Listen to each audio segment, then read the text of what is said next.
Hi guys, my name is Amish Tripathi and I'm the director of the Nehru Centre. The Nehru Centre is the cultural wing of the Indian High Commission in the UK, and we've been in existence for many decades, and we organize wonderful events at this very auditorium, which is in Mayfair in central London. Sadly, as you can see, the auditorium is empty. It has been empty since we were all put into lockdown due to the coronavirus pandemic. But what we Indians believe is that the other side of a crisis is an opportunity. And what we have done at the Nehru Centre is moved all our events online. So now if you attend our online events, every single seat is a VIP seat. Like you get a front row at our events. No trouble of parking, no trouble of travelling all the way. And most practically all the programs that we would do, like literary discussions and dance performances, musical performances, we are doing them all on our online channels. You can register for our newsletter at our website nehrucentre.org.uk. You don't need to write them down, they will be displayed at the bottom of the screen. You can also come to our Facebook page, which is a verified page, the Nehru Centre. You can follow updates on all our events on Twitter as well, the Nehru Centre, that's also a verified account. Or you can come to our YouTube channel, again, the Nehru Centre. We are nothing if not consistent. I hope you do come to our online channels and enjoy the events that we are putting up for you. Thank you so much for all your love and support. Namaste, Jai Hind.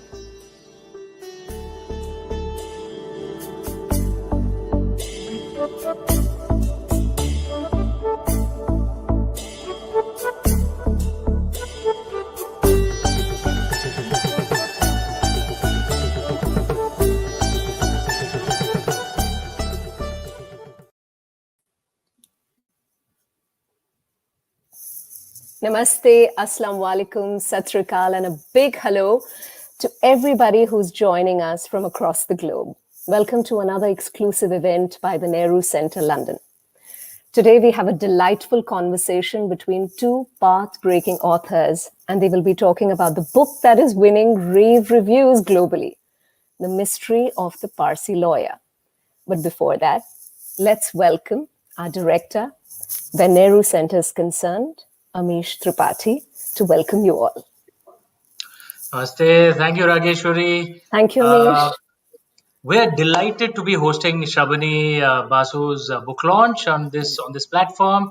Shrabani's publisher describes her as a journalist and a Sunday Times best-selling author. I think that is an inadequate description. I think a better description for her, she's a scholar, a historian, who harnesses her skills at research to write fascinating stories, which, as Dr. Shashi Tharoor, our guest of honor today, Yes.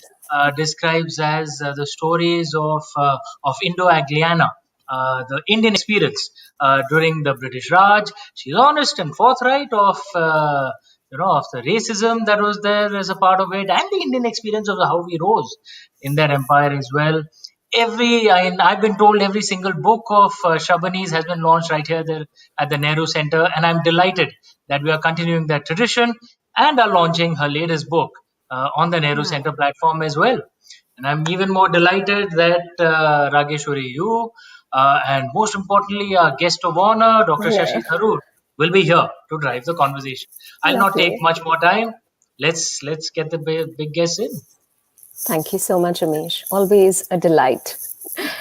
Okay, friends. So let's first welcome the remarkable author of the book, The Mystery of the Parsi Lawyer. Shrabani Basu is a journalist and the Sunday Times best-selling author. Her books include the critically acclaimed Victorian Abdul, which was made into a major Oscar-nominated Hollywood film starring Dame Judi Dench and Ali Fazal. Spy Princess, the story of World War II heroine Noor Inayat Khan, and For King and Another Country about Indian soldiers on the Western Front in the First World War. She is the founder and chair of the Noor Inayat Khan Memorial Trust, which campaigned for a memorial for the World War II heroine in London. It was unveiled by Princess Anne in 2012. Her latest book, which we're going to be talking about today, The Mystery of the Parsi Lawyer, is already creating a buzz. Some of the praise. A fine piece of detective work, a compulsive read, as readable as any Sherlock Holmes story. And one of the loftiest endorsements comes from Lady Hale, the former head of the Supreme Court in Britain. Lady Hale has said she found the story both horrifying and fascinating, and said it is a tale well worth telling. And I hope that the name of George Adalji will soon be a great deal better known, as it deserves to be. Let's welcome the remarkable Shrabani Basu. Thank you, Rageshwari. Thank you so much. It's lovely to be here. Thank you, Amish. You're not on screen right now, but thank you for that lovely introduction. Nehru Centre is like a second house. Hi, Amish. Nehru Centre is like a second home to me. So it's lovely to be there on the screen with you, even though, we are all locked up in our houses at the moment. Yes. Now we're going to have three iconic authors as Amish. There's you and our guest of honor. Isn't it interesting? You're actually going to be asked questions by another iconic author, Shrabani. I'm truly excited with this tete-a-tete. Shall we go ahead and welcome our guest of honor? All right. Absolutely. Ladies and gentlemen, of course, our guest of honor is Dr. Shashi Tharoor, an author, politician, former international civil servant. Dr. Shashi Tharoor straddles several worlds of experience. During his nearly 3-decade-long career at the United Nations, he served as a peacekeeper, refugee worker, administrator at the highest levels, serving as Under Secretary General during Kofi Annan's leadership of the organization. Dr. Tharoor is an award-winning author of works of both fiction as well as non-fiction. Dr. Tharoor is notable for his political work, his writing work, but also for his peerless eloquence while speaking, as demonstrated by the popularity of his speeches, his viral videos on online platforms. And I've seen him talk live, but everybody says watching Dr. Tharoor talk live is like watching a lion walk in his den. His fan following cuts across all age groups, from toddlers to teenagers to corporates to world leaders and the wise elderly brigade. Well, everybody loves to hear Dr. Tharoor, so I guess you are in for a treat today. Let's welcome Dr. Shashi Tharoor. Thank you so much. Thank you so much, Rageshwari. Thank you for that extraordinarily generous introduction. I mean, you left me speechless, so the lion is actually shell-shocked in his den. Amish.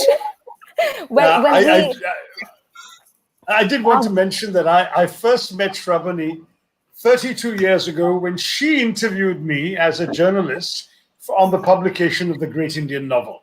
So it's a particular pleasure to turn the tables on her and ask her all sorts of tough questions. Actually, I won't be too tough. She was very kind. Go on, ask the tough questions. I want you all to start your tete-a-tete. But we're so happy that you all are feeling warm, because that's what our visionary director, Amish, always likes. We at Nehru Centre really love our guests and want you all to feel that it's this one big, intimate party. So can we virtually launch the book?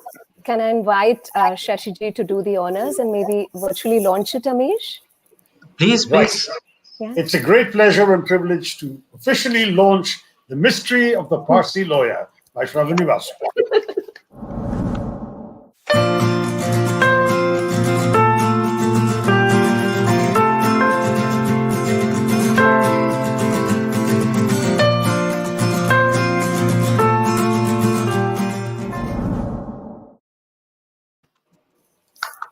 Great. Congratulations. Huge congratulations. Congratulations. That was amazing. I love the spotlight. Sorry, Shrabani? I said, I love the spotlights. That was amazing. Thank you. It's the best we can do. Yeah. It's brilliant. It's actually better than people standing on a stage and fumbling with the scotch tape and the ribbons. Yeah. It's absolutely brilliant. The people are waiting. The people are waiting to hear this amazing tete-a-tete between you both. I'd just like to invite our wonderful family of Nehru Centre that's, streaming in from across the globe. I believe people from UK, of course, India, of course, but USA, Sri Lanka, Addis Ababa. That's amazing. And Singapore. So there are a whole lot of people writing into us where they're watching the show from. So please tweet, Instagram this show, Facebook, use the hashtag Mystery of the Parsi Lawyer. And of course, hashtag Nehru Centre. And please do post your questions on the chat box so I can pick them up to ask Shrabani and Shashiji later. Please enjoy this amazing tete-a-tete. Over to Shashiji and Shrabani. And thank you, Amish. Thank you. Indeed, always good to be at the Nehru Centre. Thank you, Amish. Thank you, Rageshwari. And Shrabani, I must say the book has a captivating title, and then you find Arthur Conan Doyle in the subtitle. So this is very exciting, this mystery that you have created of Sherlock Holmesian proportions. Tell us briefly, what is the mystery? Who was the Parsi lawyer? Yep. So let's start at the beginning. Who is this Parsi lawyer? Well, his name is George Adalji. So he's not Parsi at all anymore. Well, the Adalji is Parsi. So his father came from Bombay. He was born, his father is Indian, a Parsi, Shapurji Adalji, who then converts to Christianity as a 15-year-old. It's quite interesting because they were looking for the Parsi community to convert them because they felt they were westernized and they were sort of ripe for picking. So he was one of those who was plucked, and he was really influenced. At the age of 15, he ran away, and he was baptized. He became a Christian, and he left for UK eventually, 1866, as long back as that. And he rose, he married an English woman. So George's mother is English. Her name is Charlotte. And he then became the vicar of a little mining town in the Midlands in England. And it's called Great Worley. And he becomes the first vicar of South Asian origin. So you can imagine the setup. It's this mining village with a lot of, working class, miners, agriculturists, plus landlords. And suddenly in walks this brown man with a pronounced Indian accent, with an English wife, and he's the vicar. He's going to preach to this white congregation. So, it's tension from day one, really. But that is George. George is, he grows up to be a lawyer. He's a 28-year-old when all the action happens, when this mystery happens. And it's set in 1903. And it moves on. By the time Arthur Conan Doyle enters, it's 1907. So it's over a little bit of a period. So that's just the starter as to who they are. Shrabani, the Dreyfus affair in France took place just before. So the whole business of the actual discovery of injustice and racism, in a sense, has already happened in France across the Channel, just before all this is happening here. It's a fascinating story. I'm just curious about, as you mentioned, how Arthur Conan Doyle got involved. So essentially, there's been this whole business of mysterious letters being written, abusive letters. Then a whole number of animals start getting very badly injured and maimed in the night. Somehow suspicion falls on George Adalji, who's actually very studious, successful, and then eventually a practicing lawyer. And apparently the chap seems, he got a very poor defense, and you end up with him being convicted. Now, what happens with Arthur Conan Doyle? How does Sherlock Holmes enter the picture? You said, cattle. Suddenly in 1903, cattle start getting mutilated. Somebody comes at night and slashes these horses. And it's a gruesome crime. And they are left in the fields dying, and then they have to be put down. And of course, it has nothing to do with our 28-year-old George Adalji, who is a very boring man who goes to office. He catches the 8:45 train. He goes to his office in Birmingham and he comes back. He has no social life. He doesn't go to the pub. He doesn't drink. He has no friends. He's a loner. But of course, all this, he's the brown man. He's the loner. And this makes him the target. And all these whisperings, you can imagine a little village community. They don't know for 6 months who is getting slaughtered. What is happening? Who is this killer? And suspicion falls on the only Indian family in this village. And of course, George Idalji, this sort of 28-year-old who has no friends, he's targeted. So very quickly, 55 days, the trial takes place. He's arrested on really flimsy evidence. In 55 minutes, the jury decides he's guilty, and he's given 7 years imprisonment. But then in 3 years, he's let out on parole. But because this crime is still hanging on his head, he's been struck off the solicitor's rolls. He can't do anything. He now writes in prison. He's been reading Sherlock Holmes, all the mysteries. He's read Hound of Baskerville. And he thinks the only person who can solve this mystery is the wonderful Arthur Conan Doyle, creator of Sherlock Holmes. And he's bold enough to write to him. So he writes to Arthur Conan Doyle. And Arthur Conan Doyle actually accepts this challenge. To him, it's something intriguing, and he feels a miscarriage of justice has happened. So he sets up an appointment. He meets George. It's a really interesting first meeting because Arthur Conan Doyle is late. He meets him in a London hotel. And as soon as he enters, he can make he recognizes George. He's the only Indian in this room. But George is reading the newspaper, holding it really close to his face. So within 5 minutes, Arthur Conan Doyle realizes that George is innocent because he says, somebody with such severe myopia could never have gone in the middle of the night in the slashing rain and howling wind, crossed these fields and slashed cattle. And of course, he had no reason or no motive to do it, nor was he insane. So he decides, he knows that this man is innocent. And that's the start of their friendship.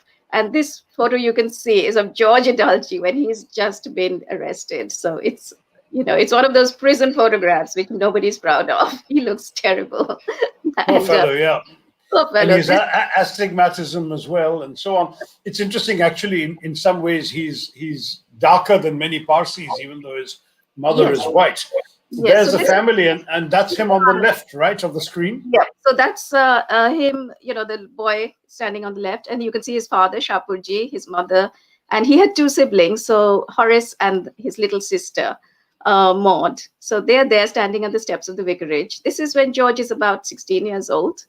And of course, already at this time, this family is being targeted. So when Arthur Conan Doyle begins his investigation, he uncovers what has been going on in this village. And the truth is that this family has been targeted from when he was a little boy. So he's just 12 years old, and hate mail has been landing in their door. Droppings, excreta have been left through their letterbox, graffiti on their walls. It's the old story of racism that's been happening for years on end. And they've tried everything, but the police don't believe them. The police actually think George Idalji has written these letters to himself. It's a long story, but there's a police chief who's arrogant, who is very much part of the imperial order. And he looks down on Shapurji Idalji. Why is this brown? He calls him the Hindu vicar. Why is this Hindu vicar, preaching in a white parish? And of course, he's very contemptuous of his wife, Charlotte, because why should a white woman marry this brown man? So that is the other problem. And of course, the children are in those days called half caste. So, there's absolutely no points for any of them. He can't stand the family, and he's just going to go for them. It's an awful story, and clearly the racism, the miscarriages of justice. But I'm just curious, what drew you to the story? How did you research it? And who's ever heard of Great Whirly? How did you come across this entire episode? Because George Idalji is no longer a household word, is he? Even in the annals of Victoriana or Edwardiana. Well, it's what I love doing. I love plucking out these forgotten characters, as you know. There was Victorian Abdul. There was Abdul. Who had heard of Abdul Karim? I had to bring him out there and put him, so that finally he was looking down at the world from Leicester Square and he'd got his place back. But the thing is, I did know a little bit about him because I did know that, the only case that Arthur Conan Doyle investigates wearing the hat of Sherlock Holmes is that to do with an Indian lawyer. And of course, for me, there's always a little radar and an antenna that goes up whenever India and Indians are mentioned in this context. It's what I love to do. So I had to investigate this. And who doesn't love a mystery? A bleak mystery set in the mining village. I was just aching to go for it. So did you go to Staffordshire and check out Great Worley? And yeah, I went on the trail, went to the vicarage. You saw the photograph earlier of the vicarage. It's built up now. Those fields now have houses on them, but they're still there. The vicarage is there. The church is there. And what was amazing is I discovered new police files, and which had come up for auction, and I chased these files. So I started working on this from 2015. And I found the most interesting thing in these files, which have never been published, is that Anson, this police chief who I said, this racist man, he gets so cross when Arthur Conan Doyle comes into the scene that he starts laying false trails for him. He starts setting up elaborate hoaxes so that Arthur Conan Doyle can't solve this mystery. So then it becomes, it takes on another scale, because there is Anson versus Conan Doyle. And my goodness, the clashes that happen, they are the stuff of drama. It's just fantastic. At the end, they're calling each other names, and then he just wipes them out. Well, Anson is clearly an odious character. And of course, it's typical that he gets rewards and titles and honor and dies a hero after a 42-year career in the constabulary. I mean, that shows how much injustice was woven into the structure, I'm sorry to say, of racial discrimination and imperialism in England. But having said that, did you feel there were, because one of the things I'm glad you noticed was that there was actually a more plausible suspect, this fellow Royden Sharp, right? Do you want to tell us about that and how somehow Anson was not interested at all in investigating Royden Sharp and in finding out about who actually did this? Yeah, he actually wants to protect Royden. And so it's Arthur Conan Doyle who has his eyes on him. And Arthur Conan Doyle has set up all his informers in this village. It's very Sherlock Holmesian. I call them the Baker Street irregulars. And there they are. They're informing him. They're all watching Royden. And so Anson gets into an elaborate hoax to trap Arthur Conan Doyle. Because all he wants to do is prove to the Home Office that a writer of fiction cannot do policing. And he's going to trip. So that's his intention. But of course, the thing is, I don't want to reveal it all, but Arthur Conan Doyle too makes mistakes, which is all great fun. But the thing is, what you spoke about earlier, the racism and the uniqueness of this case. It's interesting. I wanted to bring this up because we are at the Nehru Centre. Is that it caused such a stir that Jawaharlal Nehru, who was just an 18-year-old student in Harrow School at the time, Harrow is not too far from my house, about 5 miles away. And he wrote to his father, Motilal Nehru, and he said, have you seen the new coverage on the Adalji case? Because as soon as Conan Doyle was there, it was all over the papers. Sherlock Holmes is investigating the case. And he says, I'm sure he was targeted because he was an Indian. And, that is so true. He was targeted because he was an Indian. And they keep referring in the trial and in letters and in the media to his Parsi faith, which his father had left behind.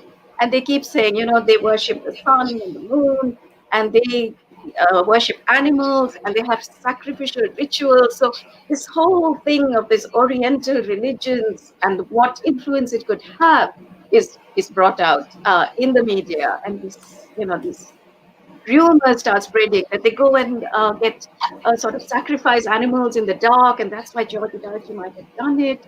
So it's sort of, there is a level of illiteracy. There's also this level of, these are the uncivilized people of this world, and they must have done it. Who did it? They did it. It's pretty awful. Did you read Julian Barnes's novel Arthur and George, which I think is the only other well-known book that has actually dealt with this issue, though he wrote it as a novel, but with the real characters of Arthur Conan Doyle and George Adalji. And, I must say, it's not a book I have read. It got somewhat mixed reviews when it came out. But did you, I believe it was historically accurate. And so did you find anything in it, any insights there that informed your own work? Or was there anything you wrote that was a reaction to your familiarity with that book? So I read the book when it was published, and actually George had always been on my radar. I wanted to go to him. So I said, oh, well, Julian Barnes has done it. Who am I? And I actually shelved the project. I said, forget it. I don't have anything to say. But it's in 2015 when this auction, I heard about this auction of letters written by Arthur Conan Doyle to Anson and some police files. Then I said, oh, there's new material there. And for me, I write nonfiction and I'm always looking for new material. So I write in the book that, that was my sign. I said, I've got to get in there. I've always wanted to write about George Adalji. Here's my chance. And so I went for these files. My goodness, there was so much. And that's where this whole, laying false trails. And then it's in these files that Anson himself wrote anonymous letters. So he was framing George as well. I mean, incredible stuff. So all this is new, and of course, all this has not ever been written about. So my book is it's not fiction. I mean, I love Julian Barnes. He's a novelist. I'm not a novelist. So I go on a different trail. I'm probably wearing my journalist hat, and I'm doing the story. Right. Now, would you say that Arthur Conan Doyle himself had something to prove when taking on this thing? Oh, absolutely. I think he wanted to be Émile Zola. He wanted to be, Émile Zola wrote this J'accuse. Exactly. And was lauded for standing up for injustice. And I think Arthur Conan Doyle, at this stage, he was going through a crisis in his personal life as well. His wife had died, but he'd fallen in love with this young woman and he knew he could now marry her. He's going through all sorts of guilt. And suddenly, George Adalji's letter lands on his lap. And he decides, I'm going to fight this man's case, this underdog. And my goodness, it's his. He compares it to the Dreyfus affair. And he says, that was a Jew in France. This is happening to a Parsi. And so he wants to get that high moral ground. He definitely had, and he's lauded all his friends. There's just praise that comes in from all sides. All the novelists, all the writers say, good for Arthur Conan Doyle to support this underdog, take on the miscarriage of justice. And, he does that. And it is thanks to him that George does get a free pardon. The Home Office has to set up a committee. The committee gives George the pardon. But no compensation. But no compensation. And that is just ridiculous. So Arthur Conan Doyle says, this won't do. And then he enters the second stage. So there's a lot happening there. And the Home Office is just sitting there like, they're so stubborn. They won't move. And of course, there's Anson, on the other hand, who's just trying to derail everything. He's making Arthur Conan Doyle walk down paths, knowing he's on the false trail and laughing his head off. And, oh, my goodness, all sorts of things going on. Never apologize, never explain was also a principle of the British the British Empire and those in power there. So they were never going to give a brown man compensation for an injustice done to him. But I think it's fair to ask, for the listener's sake, does Conan Doyle solve the mystery? He brings about a partial justice for George Adalji, but the mystery of who actually did the crimes for which this half Indian was wrongly convicted, is that mystery ever solved? Can you really make sense of the story when that mystery... Anyway, you should answer that. I am, and I'm not going to reveal the ending, am I? That's why I bit my tongue as I was asking the question. Sorry. So, yes, everybody has to buy the book and find out whether this mystery does get solved and see whether it works. But it's quite a trail. It's, watching his investigation is also just fantastic. And you'll see at the end whether he solves it or not. It's interesting that the story actually made a lot of news at the time it was happening, because Jawaharlal Nehru writes to his father, Motilal, from Harrow School, about the racial injustice of the case. So it really was well known and noticed at the time. But then George Adalji kind of faded from history. In fact, when your book invitation came to me, I was just reflecting on the fact that the only Adalji I could think of was Diana Adalji, who was the Indian women's cricket team captain. So I said, who is this Adalji and what's the story? Can you tell us about the impact of this entire case on George? What did fame do to him? What happened to him, essentially? Well, George, he was a fighter, I must say, for somebody who'd been through so much, racist abuse, prison. He did keep fighting right till the end. So, hats off to him for that.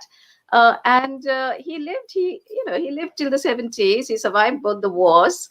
Uh, but he never got his compensation, which is really sad. And in fact, one of the last persons to refuse that compensation and not open the case, and Shashi, you'll be interested in this, was Winston Churchill, who by then, lots of home secretaries had gone by, and the last one was Winston Churchill. He'd just taken over, and he was a friend of Arthur Conan Doyle, and Arthur Conan Doyle thought he'll definitely intervene, but oh no. Churchill wasn't. As you know, I don't think very highly of Churchill, so doesn't do. That's why I thought you'd be interested in this nugget, so he doesn't agree either. No justice from Churchill for any brown-skinned person. But let me just end with one last question, Shrabani, for you. Why is this story important today? Why should people, rather than having a great Arthur Conan Doyle type mystery, what's important about the story now in 2021 about something that happened 114 years ago?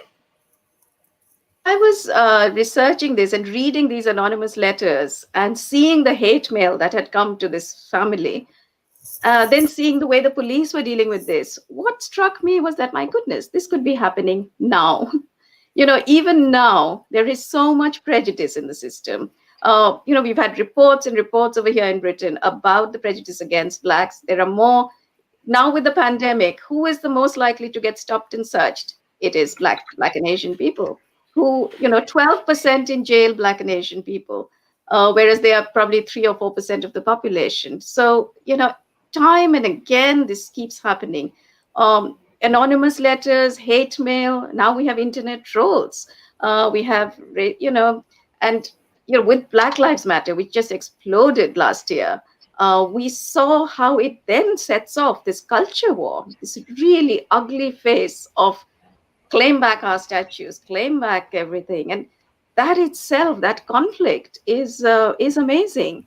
And for me, as you say, this happened over 100 years ago, but my goodness, it's still relevant now. And the only legacy of George Adalji in that sense was that because of his case, British law had to change, and they actually started the Criminal Court of Appeal. They had, that was introduced. Previous to that, convicted criminals had nowhere to go. They had to petition the Home Office, which is what they were doing. But so this was really interesting that this is his, it's George Adalji's legacy that we have the appeals court for criminal cases. It's, but at the end of the day, with all the racism, there were always people who supported George. So I'm an optimist. I never see just something in just very bleak picture. I always feel there's always somebody there, somebody to pull you down, but somebody to support you. And well, there was Arthur Conan Doyle. There were also a whole lot of people who signed a petition for George Adalji. They were all white people. So, there's good guys and there's bad guys. And somehow the bad guys get forgotten. Anson will go down in history as somebody awful, and the others will win. So, we live in hope. Wow. Wonderful. Well, back to Ragi. No, thank you. Thank you so much, Shashiji and Shrabani. Shashiji, we just want to value your time. We could listen to you forever. We just want to value your time because we believe you have back-to-back appearances. There are a whole lot of questions from the people who've, streaming in. This question is for both their favorite authors. Said, how long does it take you all to research your books, your amazing books? So maybe allow Shashiji, our guest of honor, to answer first. How long does it take you to research your book? It varies enormously. There's no real one fixed answer. The point is, at some point, you have to say no more, even though any subject can be researched indefinitely. One of the things about the books that I've written of late, both the historical ones and the more contemporary political ones, is there's an awful lot of raw material about. So I dig into it voraciously. sometimes I get people to help dig up certain stuff, particularly when I feel I need academic material. I ask people to go into the academic journals for me and get me the article so that I know what I should be reading. But at the end of the day, I have to say, this is it. Right now, I've got to write this book. Otherwise, I'll just keep on reading and researching till the cows come home, and there won't be a book at the end of it. So I think it's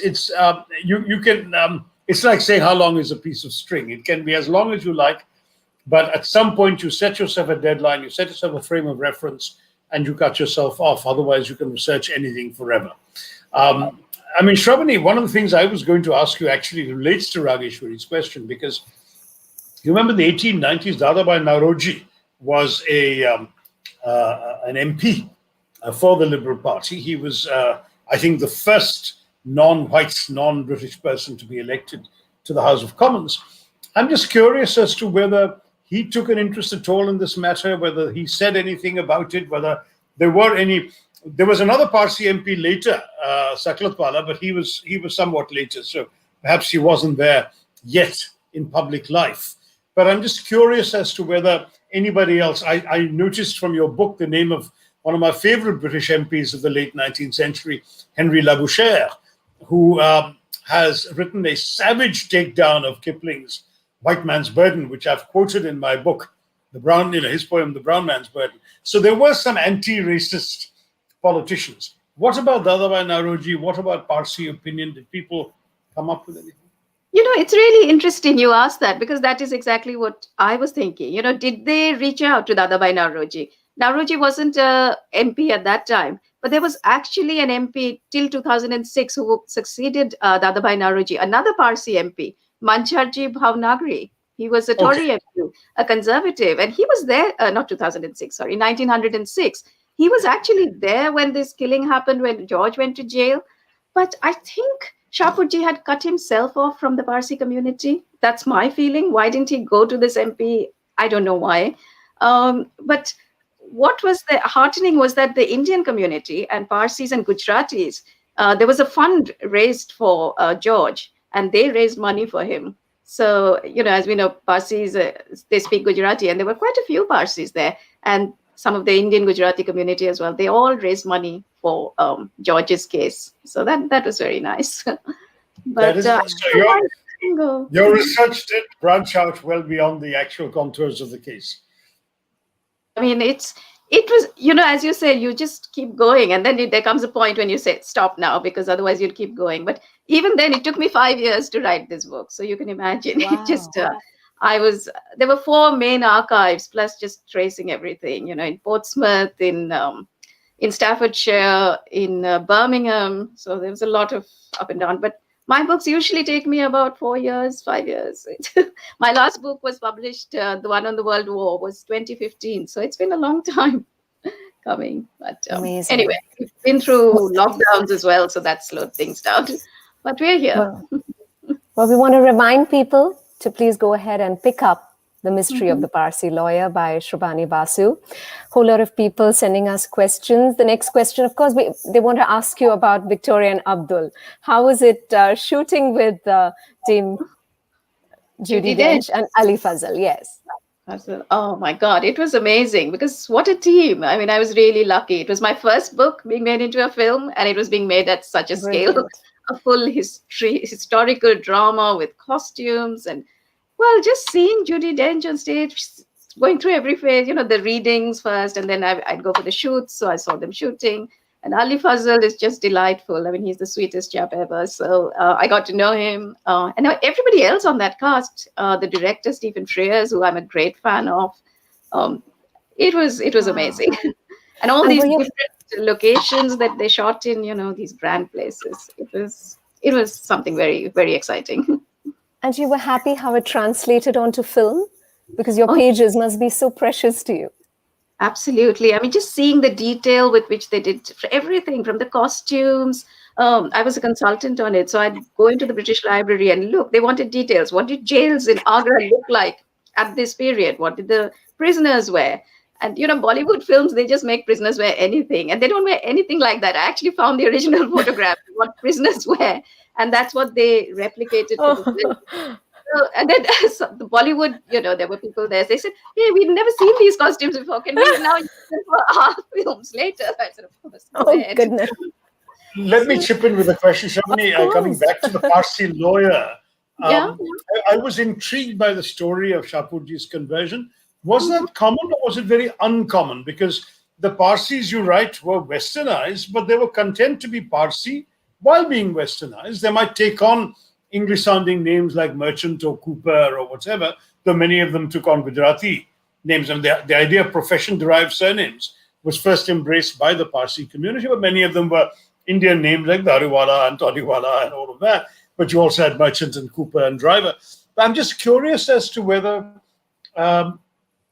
when Shapurji converted, was that a big shock? Was it an unusual event? Did the Parsi community react negatively, ostracize him, whatever? What was it? Did you find anything about that, since you seem to have done so much of work in this? Yeah, I did. I have a whole chapter on Shapurji and this conversion that takes place. So he was just 15 and he was from Elphinstone College. And before him, there were 4 Parsis who had run away, done the same thing, and become Christians. And there was furore because their parents objected. They said, "You are converting our children." And there was a standoff outside this college, and outside Reverend Wilson is the person outside his house. And they had to get armed guards. So, I mean, all the details are there, but it was quite something because the Parsi community was really opposed to it. But Reverend Wilson, he actually had a manual for Parsis, which was quite interesting. So they were really targeting Parsis. And Elphinstone College was, funded by Parsi. There was so many of them there, and many of them were coming to the West. Somehow this target worked because there were quite a few converts. They were also looking at Bengalis, upper class Bengalis, who might be, the Brahmos, the others. So there was a lot of targeting going on, apart from tribals as well. So that was the other one. But they wanted educated people on board, and this is their sort of fishing pile that they went for. Oh, wonderful. There was a lovely history professor who's online watching you both. And the history professor says that I teach history with a British curriculum, but I actually follow Dr. Tharoor and Shrabani Basu's books. How wonderful. That's lovely. Thank you. I want to value Dr. Tharoor's time. I want to value Shrabani's time. Dr. Tharoor, thank you so much for doing the honors today, launching the book, and having this amazing tete-a-tete with Shrabani. Shrabani, huge congratulations to you. Thank you, Rageshwari, for making all this happen. It's really thanks to you. It's our pleasure. It's our pleasure at Nehru Centre. And I remind everybody who's streaming in and watching us, please go ahead and pick up The Mystery of the Parsi Lawyer. And of course, all the other books by Dr. Tharoor and Shrabani Basu. I welcome you all. Thank you. Thank you. You've been a wonderful host yourself. Thank you very much. The Nehru Centre, as a virtual platform, is exemplary too. Don't you agree, Shrabani? Wonderful. Good luck with the success of the book, Shrabani. Thank you. And thank you, Shashi, for taking the time to do this with me. It's been lovely. Enjoy the book, everybody. And it's World Book Day this week, so go out and buy the book. Oh, absolutely. Yes, it is. Yes, and a whole lot of children have actually logged in today because they're huge fans of Tharoorasaurus. So tomorrow you can dress up as your favorite character for World Book Day, everybody. Teachers, educators, parents, children. I'm sure that you'll enjoyed today's show. Thank you so much for logging in. Please go ahead and share the link of this interview with all your friends and family in case they have missed it. Pranam, namaste, thank you. Thank you. Thanks. Namaskar. All the best.